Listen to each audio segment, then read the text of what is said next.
Good day. So today I will be exploring what constitutes a robbery in boxing. Obviously, this is a phrase that has been thrown around a lot recently, but I'm going to explore whether the bouts that have been labelled robberies actually are robberies, and if they aren't, what would make a fight a robbery.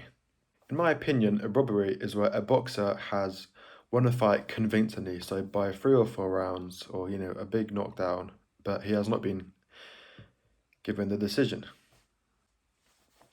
I think the most recent example of a robbery is Jack Catterall versus Josh Taylor.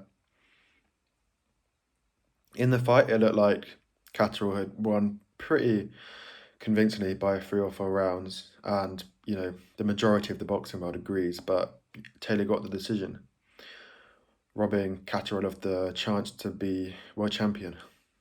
Obviously, this is a robbery because there's a clear margin. It's 3 or 4 rounds that he's clearly won, and most of the boxing world agree that he probably won the fight.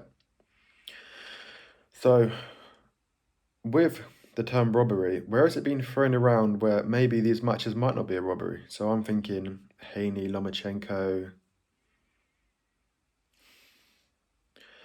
Fury versus Ngannou, and in women's boxing, Jonas versus Mayer, and in influencer boxing, if you count it as boxing, KSI versus Tommy Fury. So I would suggest that these fights were close, where you could think the other person wrong was won, but I would claim they're not robberies because there isn't that clear evidence, that decisive larger margin that they won the fight.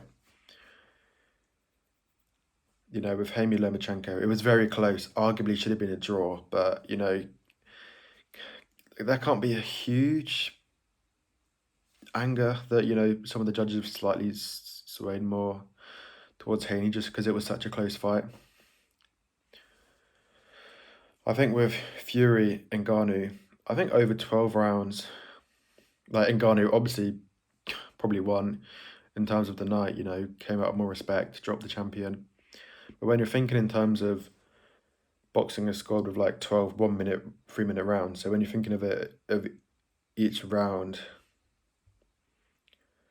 from a boxing perspective, if you look at it like that, you realise Fury, yeah, he probably could have got the decision that way, but you can think Ngannou won because it was a close fight.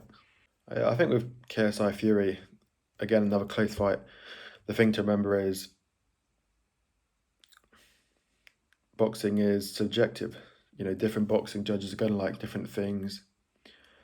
The judges on the night probably preferred the fact that Fury was trying to, engage with KSI, whereas KSI was kind of just in and out, backing away. They probably just preferred that style, which, that's the style I like. So I tend to agree with the judge on that decision. But again, close.